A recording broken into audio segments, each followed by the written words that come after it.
Joy Crizildaa உடைய குழந்தை அந்த மரபணு மூலமாக மாதமுட்டி ரங்கராஜுடைய குழந்தை தான் நிரூபிக்கப்பட்டு விட்டது. ஆனால் ஜாய் கிறிஸ்டில்லா ரங்கராஜுடைய மனைவி அப்படிங்கிற அந்தஸ்தை பெறவே முடியாது. சட்டத்தில் இடமில்லை.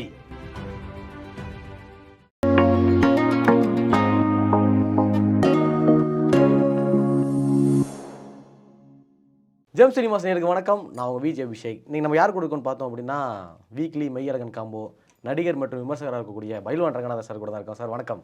என்னை வாழ வைத்துக் கொண்டிருக்கும் யூடியூப் சேனல் நேயர்களுக்கு நன்றியும் வணக்கம். அதாவது நம்மளோட முதல் பேட்டி வந்து எதை பற்றி இருக்கும் ஞாபகம் இருக்கும்னு நினைக்கிறேன்.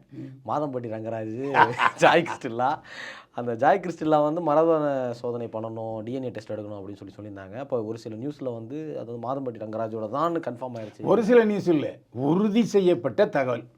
அதாவது ஜாய் கிறிஸ்டில்லா உடைய குழந்தை அந்த மரபணு மூலமாக மாதமுட்டி ரங்கராஜுடைய குழந்தை தான் நிரூபிக்கப்பட்டு விட்டது. அது செய்திகள் அல்ல, உண்மை. அது என்னென்னா இன்னும் விசாரணையில் இருக்குது. ஒன்று, கண்டிப்பாக அது வந்து பணம் கொடுக்க வேண்டிய சூழ்நிலை வரும். ஆடிக்கா இருக்கா சார்? ஆடிக்கா இருக்கா? இல்லை குழந்தைக்கு இல்லை, ஆடிக்காருக்கு பே பண்ணணும்னு சொல்லி ஜாய் கிறிஸ்டில்லா சொல்லியிருந்தாங்களே. அதெல்லாம் அந்த காலம், அதை விடுங்க. குழந்தைக்கு என்ன செய்யணுமோ, நிவாரணம் செய்யணுமோ அதை வந்து நான் செய்கிறேன்னு சொல்லியிருந்தார். அதில் இருந்து சந்தேகம் இல்லை. அதனால் குழந்தைக்கு ஜீவனாம்சம் தரப்படும். ஆனால் ஜாய் கிறிஸ்டில்லா ரங்கராஜுடைய மனைவி அப்படிங்கிற அந்தஸ்தை பெறவே முடியாது. சட்டத்தில் இடமில்லை.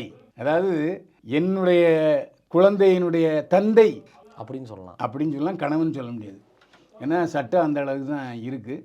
அதனால் ஆனால் ஒன்று, எந்த ஒரு பெண்ணும் இப்படி ஒரு போராட்டம் நடத்தவே இல்லை. ஜாய் கிறிஸ்டில்லா நான் கூட அது ஏற்கனவே 3 புருஷனை வச்சுருந்தது, ஒரு டைரக்டரை டிவிஎஸ் பண்ணிச்சுலாம் பேசினேன். துணிச்சலோட எல்லார்ட்டையும் போய் கம்ப்ளைண்ட் கொடுத்து மாதர் சங்கத்தில் சொல்லி இன்றைக்கி கேஸ் போட்டு இன்றைக்கி ஒத்துக்கிற அளவுக்கு வந்துட்டுல.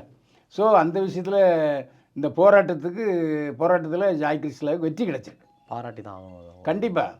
நான் நம்ம ஜெம் டிவி நீங்கள் எல்லோரும் சேர்ந்து ஜாய் கிறிஸ்டில்லாவுக்கு போட்டுருங்க. இல்லை ஓ ஓகே சார். நான் கேமராவில் போடுறேன், கேவலமாக இருக்குன்னு தனியாக போட்டுடுறேன் சார். சார் இல்லை, நான் ஓவே வேறு மாதிரி போடுவேன், அப்புறம் நான் கலாய்ன்னு சொல்லுவாங்க. நீங்கள் பெரிய ஆள், அதனால் கேமராவில் போட மாட்டீங்க. கேமரா சார் ஐயோ ஏற்கனவே என்னை போட்டு செய்கிறீங்க சார் நீங்கள். இல்லை நீங்கள் சொல்கிறதானே, நான் உங்களுடைய வார்த்தைகளை தான் நான் பயன்படுத்துகிறேன் சார். நான் கேமரா முன்னால் போட மாட்டேன் சார். கேமரா சார் நான் ஓவர் சொன்னேன் சார். மீண்டும் சந்திப்போம். வாழ்க வளமுடன். நன்றி, வணக்கம்.